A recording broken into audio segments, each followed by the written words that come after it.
Welcome back to the Swing Glow Podcast Show. It is yours truly, Do Rock Creek. What's happening with all my people out there in the free world today? It's an absolute pleasure to be back here at this round table amongst my round table family, man. Salute to all of y'all for joining me. Now, look, I wanted to bring this to y'all, you know what I'm saying? Because I quite often think about my very last day on the streets as a free man. You know what I mean? Before I was sent off on the journey, to do the prison time that I was sentenced to do. You know what I mean? Which was, I'm gonna go ahead and tell y'all how much time they gave me, man. They gave me 225 to lives plus an additional 16 years to go along with that. All ran bow leg. It means once the first 25 to life is done, then the next one kick in. And then once that is done, the additional 16, well, really you do the 16 first, then the first life sentence start. Once that first life sentence run out, then you start on your second, right? That's what they call ran bow-legged. So anyway, this day for me, which was March 2nd, 1995, right? This day to me has it started off normal when I woke up that morning, right? I had got up. Usually I didn't get up early like that. You know what I'm saying? But for whatever reason, this particular day, I had got up early, probably like around 7:30 in the morning. And when I got up, I remember checking my pockets and at that time I smoked cigarettes heavy. You know what I'm saying? And I remember checking my pockets, looking for my pack of cigarettes, and I'm looking, I can't find my cigarettes, and I finally find it, and the pack is empty. My little brother has smoked my cigarettes up, right? So bam. Um, Across the street from my mom's house was like a 7-Eleven. You know what I'm saying? Now, where she stayed at was highly Hispanic populated. You know what I'm saying? So I didn't really do too much roaming around out there on foot because where I'm from didn't get along with this specific gang in this city. You know what I'm saying? Like my mom stayed in the heart of these dudes' hood. We did not get along with them. So I had got out of prison and she was already living there. You know what I'm saying? So anyway, I didn't do too much roaming around out there. The 7-Eleven was right across the street from our house. So from time to time, I would make my way over there. You know what I'm saying? Usually I would drive. Although it was across the street, I hop in the car, drive over there and come back. I didn't really do too much walking around. So anyway, this morning, this particular morning, I get up, I walk over there, get my cigarettes, and I remember walking out the 7-Eleven and walking through the parking lot. And as I was walking through this parking lot, heading back to my mother's house, I see a police car, right? The police car is driving down real slow by me and just looking at me crazy, right? And I remember thinking in my head, because I'm watching him as he watched me, I'm talking about the man probably is doing like 3 miles an hour. You know what I'm saying? Going extremely slow and focused on me as he was driving by. Didn't say nothing, didn't stop. He kept going, but driving extremely slow and focused on me. Now, I'm thinking in my head, like, being that it's not a lot of blacks that lived out there, like I said, that city was highly populated with the Hispanic community. You know what I'm saying? They had ran all the blacks out that city. You know what I mean? Point blank, period. Like the population on blacks in that city was probably a good 3%. And the city that I'm talking about is Azusa. For those of y'all that's wondering, Azusa is a small city within the San Gabriel Valley. You know what I'm saying? It's right next to where I'm from, Monrovia, DeWardy, you know what I'm saying? San Dimas, cities like that. So anyway, so I'm thinking as I walk through the alley, looking at him, look at me, like he might be tripping, you know what I'm saying? That I'm black, you know what I'm saying? That I'm dressed like this and that I'm walking on foot. I don't know. I don't know why he looking at me crazy like that, but he kept going. So bam, as I was walking, crossing the street, once I got across the other side of the street, like I said, I was watching him watch me. So once I was able to get across that street, bam, I broke. Ran straight to my mother's house. That's just natural instinct. When the police is looking at you like that, you don't stick around. If they give you the opportunity to get up out of there, get up out of there. So I get across the street. Once I get to where he couldn't see me, I broke. Ran straight to my mom's house, right? It was right there. So anyway, bam. Go back to her house. I chill for a minute, probably for like an hour. You know what I'm saying? And then I leave out the house again. And I'm on my way to the homie Dan Daniel from Altadena Block, right? He lived in the same apartment complexes where my mom stayed at. You know what I'm saying? These are some real big apartment complexes. I'm talking about huge. You know what I'm saying? So anyway, I make my way over to his spot. Now, my thing was, at that time, I called myself selling weed. I was fresh out of prison, so you know what I'm saying. I had to find a hustle. Being that I was fresh out, I had nothing. I didn't have my own car. I didn't have my own place. I didn't have nothing. I was fresh out of prison. I was literally at that time out of prison for 3 months. Right? I had just got out of prison. This was March 2nd, 1995. I had got out of prison in November of 1994. You know what I'm saying? So I was only out for a few months. So I'm trying to hustle, make my bread, you know what I'm saying? So I can get a car and get all my own stuff and, get rightfully back on my feet. So I start buying weed from the homie Daniel from Altadena Block, right? He helped me get in the game. Bro was, but man, rest in peace. God rest his soul, man. He ended up getting unalived. You know what I'm saying? But he was a good dude, man. He was a good dude. And I met him through my little brother Rico. Shout out to my little brother Rico, man. I met him through him when I got out of prison. You know what I'm saying? And me and him became real cool. You know what I mean? I found myself hanging out with him a lot when I was out there in that city. You know what I'm saying? So anyway, I make my way over to his house. You know what I'm saying? I go buy some weed from him. We hang out, chill, smoke. You know what I'm saying? And he like, hey, you wanna he wanted to go get his car, the tires rotated or something, right? Get the oil changed and all that. Then he had to go stop at his son's school. Now his son went to the same preschool that my little brother Nissan went to at that time. You know what I'm saying? Shout out to my little brother, man, Mafia Supreme. You know what I'm saying?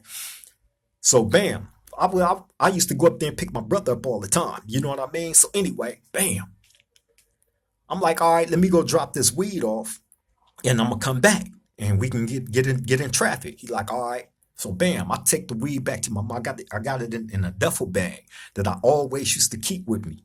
You know what I'm saying? Now, mind you, I'm on parole. You know what I mean? So when my parole officer come out to my mom's house, they want to know where you sleep at, like what areas in that specific house do you have action at?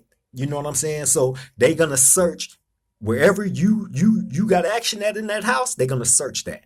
Where all your stuff is at, they're gonna search that, and that's what my parole officer used to do. So my parole officer would come over there and they would search that duffel bag that I always had with me. You know what I'm saying? The duffel bag had all my extra clothes, cosmetics, you know what I'm saying? Everything that I needed because I was always on the go. So I would take that duffel bag with me everywhere that I went. So anyway, when they would come over there, my parole officer knew that bag was mine. You know what I'm saying? So I say all that to, set the stage for what was about to happen. So anyway, I take the weed back to my mom's house. You know what I'm saying? Put it up in my little brother in them room, up in the closet, bam. And then I bounce. I don't tell my moms that I had went and bought the weed. I don't tell her that I put it in the house and none of that, because she definitely wouldn't approve of none of that. You know what I'm saying? I promise you. So I didn't say nothing. I didn't tell her. So bam, put it up and I leave. Go back to Daniel's house, bam, we get in traffic. You know what I'm saying? Go to his son's school, do what we do there. Then we go to the car shop, you know what I'm saying? And I remember us riding around. And this is when that DJ Quick had came out. If it don't make dollars, it don't make sense, right? This is when that had first came out. And I remember us in his car. Daniel had like a Cadillac. It was clean, right? Sky blue. You know what I'm saying? It was stocked. It didn't have no rims or nothing on it, but it was clean. It was fast. It was souped up, and he had the sound system up in there, right? So we bumping that DJ Quick, right? And I'm tripping. I'm like, damn, man, this song hard. So me and him debating back and forth that morning about who came harder, either him or MC8. DJ Quick and MC8 is beefing with each other, and that song was a diss to MC8. So me and the homie debating back and forth who came harder. So anyway, I remember us sitting in the car shop talking.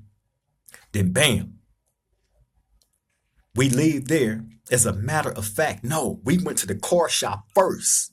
My bad, people. We went to the car shop first. So bam, once we leave the car shop, then we go to his son's school.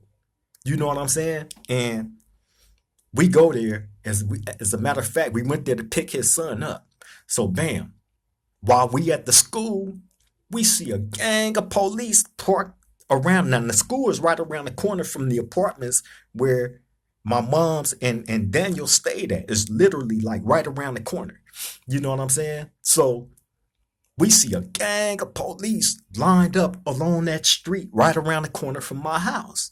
It had to be like 15, 20 police cars. You know what I'm saying? Like, it was different city of police. You know what I'm saying? It was probably like 3 different cities worth of police lined up, right? So I remember sitting in the car and me and Daniel tripping like, damn, that's a gang of police, man. They finna snatch somebody up. Why they out here deep like that? So I remember telling them, I'm like, man, they might be out here tripping on the essays about something. You know what I'm saying? That's crazy, right? So I remember us sitting there looking, and then I remember seeing a couple of people hop out this unmarked car. And I looked, I said, wait a minute, right? So I'm looking, I said, bro, that's my parole officer with them, right? Now, out there, you know what I'm saying? A lot of us had the same parole officers. You know what I'm saying? Like, whether you was from Duroc, whether you was from Azusa Trece, La Puente, West Covina neighborhood, you know what I'm saying? Any of that, all of us had the same parole officers. So when I seen my parole officer, I'm trying to think positive. Me thinking positive in that moment was they was out there for somebody else and not me. But in my head, I'm like, why is they all parked around the corner from my house? And this just so happened is my parole officer, right? So I tell homie Daniel, I said, bro, that's my parole officer right there. So he like, nah, for real? I'm like, yeah. So bam. He like, wow. So we drive by, you know what I'm saying? And when we get back to the street where we lived on, that's when we seen even more police, and they all in front of my mother's house. I'm like, oh, what is all these police doing at my mom's house, bro? So I'm thinking in my head, I just bought this weed. Like, I don't know. So anyway, so Daniel, he like, man, he like, what you want to do? I'm like, man, he like, you want me to take you back? You want me to take you out to Duroc? I'm like, no, right? I said, let's just go back to your house, man. I need to hit my mom's and see what's going on. Because they was all in front of my house. You know what I'm saying? So bam, he like, all right. So we go back to Daniel's house. You know what I'm saying? And I remember calling my mom's. Hey, what's going on? She like, look. She like, your parole officer is here with a whole bunch of police. They looking for you. I'm like, they looking for me? She like, yeah. She like, they looking for you. You know what I'm saying? So the first thing that come in my head is, I just dropped all that weed off. I don't want my moms or my brother and them or nobody to get caught up for that. And remember, weed wasn't legal. I had just bought a whole bunch of that stuff. You know what I'm saying? So bam. That's what's going through my head. I don't want her to get caught up on that. I don't want my little brother and them to get caught up on that. That's my stuff. So I'm not thinking that they are out there for nothing serious. Can't be. I ain't been out of prison that long. You know what I'm saying? I haven't been out that long. So what could they possibly be there tripping on? You know what I'm saying? So Like I said, I had just got that weed, just took it there that morning, put it up in my little brother in them room in the closet. Bam. So that's all that's on my mind. I don't want my moms and them to get caught up. So bam, I'm like, all right. So I'm telling my moms, I'll be back. I'll be over there. She's like, all right, bam. So Daniel like, hey, what you want to do, bro? He like, man, I don't know what's going on, bro, but he like, what you want to do? Like, I can take you about this city right now. Like, what you want to do? I said, look, I just took all that weed back to my mom's house, bro. You know what I'm saying? They tripping, they search, they gonna find it. I don't want them to put that on my mom's or my little brother now, right? So he like, yeah, I understand that. I get it. You know what I'm saying? So he like, man, he like, all right, man. He like, well, good luck with whatever that they got going on, bro. He like, hit me and let me know what happened. I'm like, all right, bam. So I'm walking through the apartments. That remember, I told you these are some big apartments, big. So bam, while I'm walking through the apartments, I see all these police cars driving through there slow. They looking for me. You know what I'm saying? They looking for me, but they don't see me. I'm walking. I'm walking normal. I'm walking through the thing. Matter of fact, I'm smoking a cigarette, walking, just tripping, looking around. I see all these police driving all through the apartments. They don't even see me. Bam, I walk right through, go straight into the house. When I walk in the door, it's a gang of detectives up in there, right? As soon as I walk through the door, they pull their guns out. Man, put your hands up. You know what I'm saying? So I'm like, hey, what's going on? You know what I'm saying? Hey, don't worry about it. We're gonna talk to you in a minute. You know what I'm saying? They like, matter of fact, hey, take that jacket off. Now, at that time, I had this big ski jacket. You know what I'm saying? Them jackets was in big, thick jackets. You know what I mean? And it came down all the way down to my knees. You know what I'm saying? So a big black jacket. So bam, that's the first thing I do. They make me take that jacket off. When I take the jacket off, I lay it down on the floor, right? So bam, that's when they get me, handcuff me, you know what I'm saying? Then they take me upstairs to my little brother in the room. When they do that, I'm like, yeah, they found the weed. That's what they here for, right? Somebody done told on me or something, like, you know what I'm saying? So bam, they take me up there. They like, the detective, he like, go ahead and have a seat, man. We need to talk to you. I'm like, all right. So they call my mother in there. You know what I'm saying? She's standing there. You know what I'm saying? All these detectives and police are standing around, right? So the one, he's sitting across from me. He said, yeah, man, I'm gonna be on the up and up with you. I'm like, okay. He like, we've been receiving a lot of anonymous phone calls saying that you unalived a couple of people. And I'm like, what? He like, look, that's when he pulled the duffel bag full of weed out. He set that right in between me and him. And he stick his hand in there and pull out the big bags of weed. He said, I'm not even tripping on this. You know what I'm saying? Like this is finna go away. We not tripping on that. We not even here for this. Although we found it and we know that it's yours because it's inside your bag, your parole officer confirmed that this is your bag. So we know that this is yours. So I'm like, so bam. They're like, but we not here for that. We here to talk to you about these unalivings, one that happened in this city and one that happened in this city, right? We've been receiving all these phone calls, anonymous tips, saying that you was the one that did this and it led us right here to you. You know what I'm saying? And we know that you was in this city at this particular time. Like they running all this stuff down to me. Man, look, I'm 22. I had just turned 22 2 days before this. 2 days before this, I had just turned 22 years old. So my mind is racing. You know what I'm saying? Like, I didn't know what to think. You know what I'm saying? I didn't know what to think. I didn't know what to expect. You know what I'm saying? Like, I was, stuck, mentally stuck. So I'm hearing them and I'm looking at my moms. I'm looking at these detectives. You know what I'm saying? And I'm hearing this one talk to me. And it was like almost like a bad dream.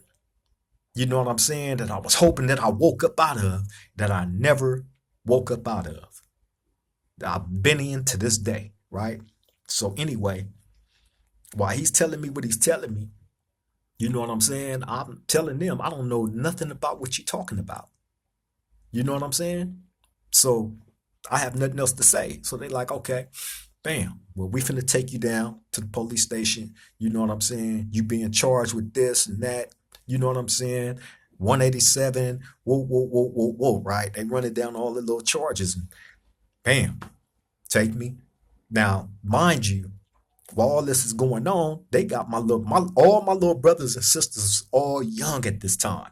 You know what I'm saying?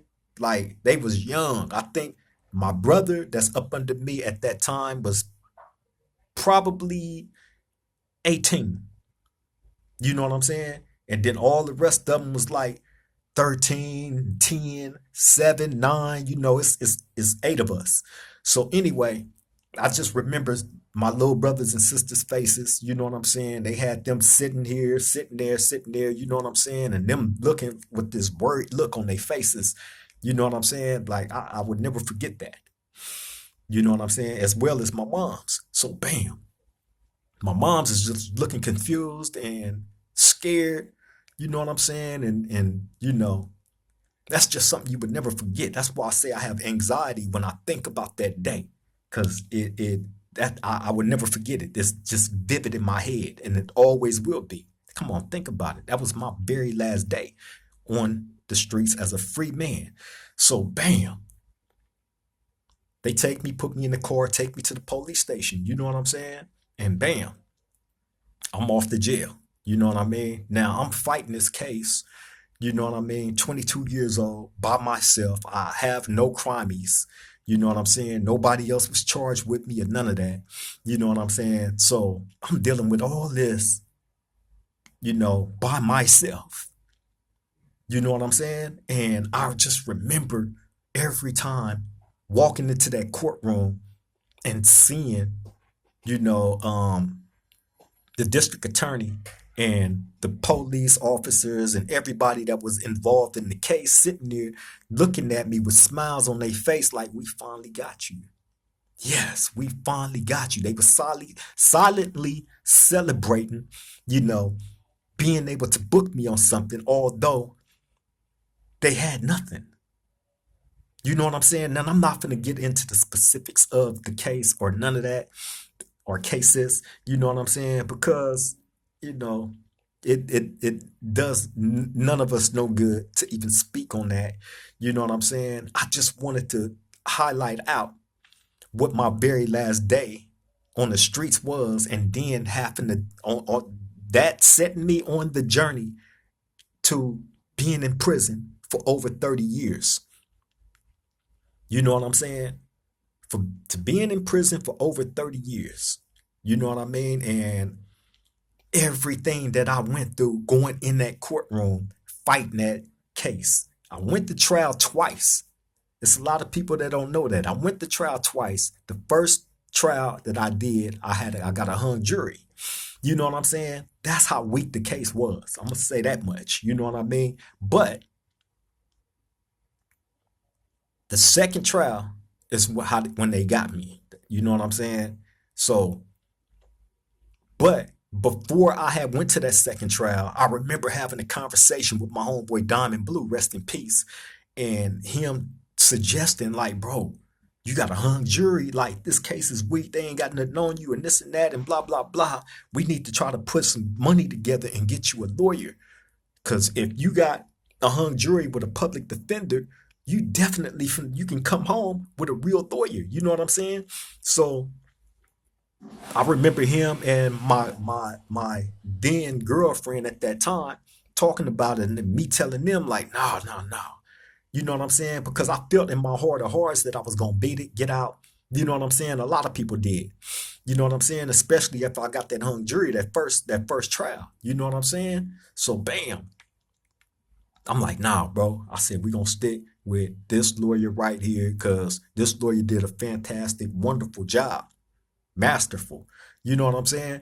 But what we didn't see coming or anticipate was what the district attorney was gonna do. You know what I'm saying? And I'm not gonna get in, like I said, I'm not gonna get into no specifics. You know what I'm saying? But they worked me. You know what I mean? They utilized part of my lifestyle against me. You know what I'm saying? If that makes sense. And I'm talking about the gang stuff. You know what I mean? Now, I got tattoos all over my body. You know what I'm saying? Including my face, neck, all that. Arms. I got tattoos everywhere. They utilized all that stuff against me. You know what I'm saying? And that's what did me in, bro. And that's why I tell a lot of young dudes, about, getting the gang stuff tatted on you. Once you get put on gang file in these people's system, it never goes away. And they can actually use that stuff against you, even if you're not guilty of the crime. Just because you have a specific set tattooed on you, and if that gang is nefarious for doing crimes, you know what I'm saying, then they're gonna try to attach whoever they can to it to get that case closed. I feel like that's what this was in my, situation. You know what I mean? Because like I said, the same detectives and police that came and arrested me on this case, they've been arresting me damn near my whole entire life since I was a young kid. The same police and detectives. You know what I'm saying? Since I was a kid.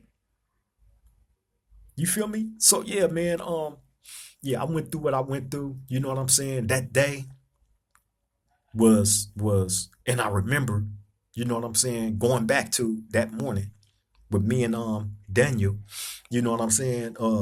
It was raining that day, but it wasn't raining, it was sprinkling. You know what I'm saying? And it was kind of gray outside. You know what I mean? And I remember that day so clearly. You know what I'm saying? And it's crazy that after I get to go to jail, I'm in the county jail, Daniel get locked up right after me. Now he was telling me that he was on the run for some serious stuff. This was before I got locked up. This was before he got locked up. When me and him and my little brother used to hang out and blow. He used to always tell us like, man, I'm on the run for this, I'm on the run for that. But he never got into the specifics of what he was on the run for, right? Daniel was a fool, right? So once I got locked up, he got locked up. Now, what happened on that? Remember I told y'all about my jacket. Now, him and my little brother ended up getting in a high speed chase. You know what I'm saying? Like I said, he was on the run for some stuff, so that's why he ended up getting in that high speed chase. And just so happened, he had my little brother with him during that high speed chase. You know what I'm saying? And they ended up getting caught. You know what I'm saying? Both of them. Right now, my brother during that high speed chase, that jacket that I had on, my little brother started wearing that jacket. You know what I'm saying? So during the investigation, you know what I'm saying, it came out that that jacket that I was wearing was part of one of the unalivens. You know what I'm saying? So they was looking for they remembered that I had took it off and laid it on the floor. So they knew that it was at my mother's house. So they went back and they told my mother's house up looking for the jacket, not knowing that my little brother started wearing the jacket. And when he got in the high speed chase and got arrested, the jacket was in the custody of a whole completely different police force. Right? They wanted the jacket as part of evidence so they can run gun residue test and all that stuff on it. You know what I'm saying? They was looking for gunpowder on the jacket because they said that during one of the unalivens, that jacket was worn. You know what I'm saying? So anyway, now they got to put a warrant in to this police station to get that jacket. You know what I'm saying? So anyway, man, me and Daniel talking about we sitting in the LA County jail talking about all this, like tripping. Like, damn, bro, like, how the hell did all this end up like this? You know what I'm saying? And come to find out, Daniel was on the run for a couple of attempted murders. Unalivens. You know what I'm saying? Like, he was, Daniel wasn't no joke. That was the homie from Altadena block. Any of the blocks out there that know, bro, you know what I'm saying? Or know of him or know anything of him, you know what I'm saying? That y'all know he was a trooper for real, for real. You feel me? But yeah, man, he ended up getting unalived, you know what I'm saying? And I ended up with 2 life sentences plus 16 years. You know what I'm saying? It's crazy how life have twists and turns for us. You know what I'm saying? But in all honesty, we have to be accountable for, certain positions that we place ourselves in. Had I not, placed myself in certain positions, I would have never been, pointed at as a person or a suspect for anything that they was trying to blame me for. You know what I'm saying? You have to take accountability, you know what I'm saying, for whatever, turned out bad for us, man. And it took a long time for me to come to terms with that. You know what I'm saying? Because I always looked at it like they cheated. They lied. They did this, they did that. But at the end of the day, you got to take accountability for self. You know what I'm saying? Point blank, period. My decision making back then was horrible. Extremely horrible. But again, y'all got to understand, I was 22-year-old, uneducated gang member. You know what I'm saying? An active gang member. And I had just got out of prison back then. You know what I'm saying? Before getting arrested for the unalivings. You know what I'm saying? And I was 22 when I had got out of prison back then. So I felt kind of invincible that I went through the system and I got back out and I was still young, still active. I went in there, you know what I'm saying? Got my weight up, got my stripes up. I'm back out in the turf, you know what I'm saying? And I'm around all my homies who was a whole bunch of people getting out around the same time back then. This was 1994. You know what I'm saying? It was cracking in 1994. You know what I mean? But man, it cost me. You know what I'm saying? Being in the wrong spots around some of the wrong people, it cost me. You know what I'm saying? And I have nothing, I have nobody else to blame but myself, point blank, period. You feel me? But yeah, man, that was my last day as a free man that sent me on the journey to the going through the system, you know what I'm saying? Fighting the charges that I was fighting and eventually being found guilty, you know what I'm saying? After going through two different trials.